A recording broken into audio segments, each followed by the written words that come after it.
Vidéo Leader. Numérisez votre vie.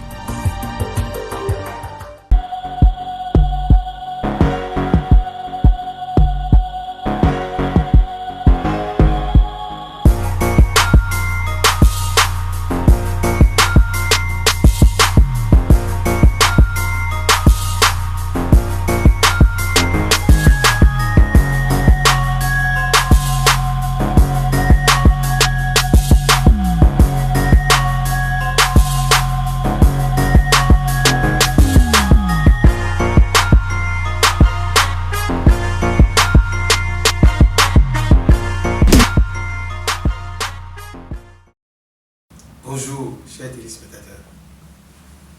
Je voudrais respectueusement et poliment vous reconnaître l'effort, l'attachement à votre fidélité. Merci pour tout ce que vous faites pour cette chaîne. Merci d'inviter toujours les amis à nous suivre. Merci des amis à vous abonner à cette chaîne.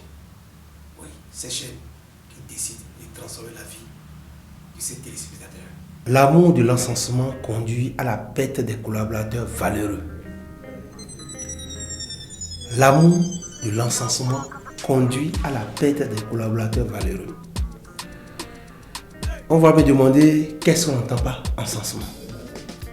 L'encensement, c'est une louange excessive, exagérée, débordée, au-delà de la normale, qui fouette l'ego du bénéficiaire de cet encensement-là. Il fait croire peut-être qu'il a le pouvoir sur tout le monde et peut même tuer. Il est au rang de Dieu. Encenser veut dire flatter, aduler, glorifier. Donc on fait croire, on ment même à la personne pour avoir assez facilement à lui.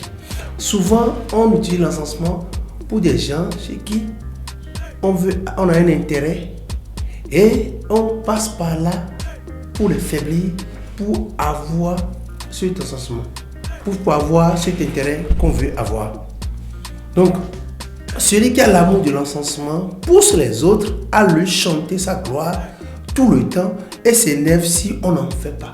Parce que lorsque on fait l'encensement et la personne aime ça, là, ça devient une règle chez la personne et la personne commence à pousser les autres à le faire. Et si bien que s'il y a quelqu'un, vous êtes plusieurs, 5, par exemple 4 ont l'habitude de l'encenser et le seul ne le fait pas, alors ça crée des problèmes. C'est tout comme si quoi que l'autre ne l'aime pas, l'autre le déteste, l'autre ainsi de suite. Or, l'encensement n'apporte rien à la personne qui en bénéficie. Ça n'apporte rien qu'une illusion de faire croire que la personne a une possibilité autre que ce qui est normal. Faire croire que la personne a un privilège alors que la personne n'en a pas. Et les caractéristiques de ceux qui aiment l'encensement sont tout simplement, ils se disent meilleurs en tout et partout. Donc ils s'autoproclament meilleurs dans tous les domaines ou dans les domaines dans lesquels ils sont. Donc ils se disent qu'ils ont atteint la perfection et sans eux rien. C'est des gens. Quand quelque chose marche, c'est eux. Mais quand ça ne marche pas, c'est les autres. Tout tourne autour d'eux. Et chaque fois, quand vous voulez parler et vous n'appelez pas leur nom, là vous avez des problèmes. C'est tout comme si vous êtes contre eux. Ils définissent ses collaborateurs comme toujours en difficulté. Les collaborateurs qui sont toujours en difficulté. Parce que lui, il est solutionnaire. Si les autres ne sont pas en difficulté, lui ne peut pas trouver des solutions. Donc, il se trouve la source des solutions, ils définissent les autres par ils sont toujours en difficulté, ils sont toujours en problème. Ils jouent à la récupération. Lorsque ces collaborateurs font quelque chose et ça marche, ils se positionnent pour dire oui, c'est lui qui a fait. Mais quand ça ne marche pas, c'est les autres. Il y a un fort taux de renouvellement. Quand vous voyez les gens qui aiment l'encensement, dans l'équipe, il y a un fort taux de renouvellement. Ça veut dire qu'il y a un fort taux de déperdition. Les gens quittent. Ceux qui sont sur d'eux-mêmes et qui n'ont pas besoin de faire l'encensement, alors sont virés parce qu'on les voit d'un mauvais œil, on les voit qu'ils sont mauvais, on les critique Et ceux qui profitent de ce système de l'encensement, alors méditent sur les autres, font de rapportage à l'amoureux de l'encensement. Et ce qui fait que les collaborateurs valeureux, ceux qui savent qu'ils ont la capacité de réussir partout où ils se trouvent, alors ceux-là sont obligés de se retirer. Mais ceux qui s'y accrochent, qui savent qu'ailleurs ils ne peuvent rien faire, ils n'ont rien à vendre, ils n'ont rien à proposer aux autres, alors là, ceux-là restent et fait écarter tous ceux qui peuvent apporter quelque chose à la structure, à l'organisation. Vous savez, dans les structures, il y a plusieurs types de personnes, plusieurs types de collaborateurs. Il y a ceux qui savent qu'ils sont compétents et partout où ils passent, ils sont sûrs de s'en sortir.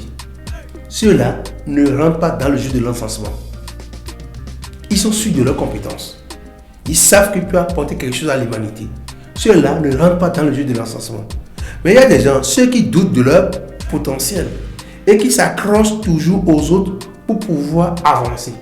Parce qu'il ne sait pas s'il peut donner quelque chose quelque part. Donc pour lui, il a trouvé une place et c'est fini. Ils font tout. Ceux-là font tout possible pour sauvegarder leur place. Parce qu'ils doutent de leurs propres compétences. Ceux-là rentrent dans le jeu. Mais en dehors de ça, ceux-là ne sont même pas pires. Il y a d'autres, troisième catégorie, des gens qui ne savent même pas qu'ils sont incompétents et qui n'ont rien. Donc ceux-là, ils savent que partout où ils passent, ils ne peuvent rien faire. Donc c'est leur dernière chance. Voilà, c'est ceux-là qui sont capables de tuer même les autres qui ont quelque chose dans la tête pour se donner de la valeur. Tant que les autres sont à côté, eux ne peuvent pas émerger. On ne peut pas les considérer. Ils font tout pour les pousser dehors. Et c'est pourquoi, lorsque vous aimez être encensé, les collaborateurs valeureux vous laissent. Parce que, eux, ils ne peuvent pas faire ce jeu-là. Parce qu'ils ont quelque chose à donner, ils ont quelque chose à vendre. 2, ceux qui ne sont pas compétents et qui font le jeu de l'encensement font tout possible pour médire les autres, pour montrer que ceux qui sont compétents sont mauvais. Parce que si ceux-là sont là, on va voir leur incompétence. Donc, ils font tout possible pour les pousser dehors. Et c'est pourquoi, lorsque vous aimez qu'on vous encense, vous perdez les collaborateurs valeureux. Vous n'avez pas besoin, soyez sûr de vous-même. Vous n'avez pas besoin que d'autres chantent votre gloire pour être heureux. Non. Soyez zen, soyez vous-même et travaillez seulement. C'est le résultat qui parle, c'est le résultat qui parle de vous-même. Et non, ce n'est pas ce que les collaborateurs disent. Les chansons, les gloires, tout le temps qui vont faire changer quelque chose. Au contraire, ça vous défavorise. Il n'y a rien à faire. Il n'y a personne qui aime l'encensement et qui finisse bien. Il finit toujours par des erreurs. Il finit toujours par sombrer. Nous avons vu des anciens présidents ici. Quand il va au Zaïre, on a vu comment il a terminé. Au Togo, on a vu comment ça a terminé. On a vu Guinée aussi. On a vu comment ça a fini. C'est ça. Parce que quand vous aimez l'encensement, on vous fait faire des choses impossibles, impensables. Et c'est trop tard que vous rencontrez que vous êtes en erreur. Donc ceux qui ont l'amour de l'encensement ne terminent pas bien, ne finissent pas bien. Donc nous devons faire tout possible pour cultiver l'humilité et laisser l'encensement pour donner des résultats probables qui peuvent changer un peu dans l'humanité. Oui, le combat de chacun, c'est apporter quelque chose à l'humanité. Donc, si nous laissons aller à ce jeu de l'encensement, nous allons passer à côté de la plaque. Coach Anthony Desaglo, je vous aime, je vous veux heureux et meilleur.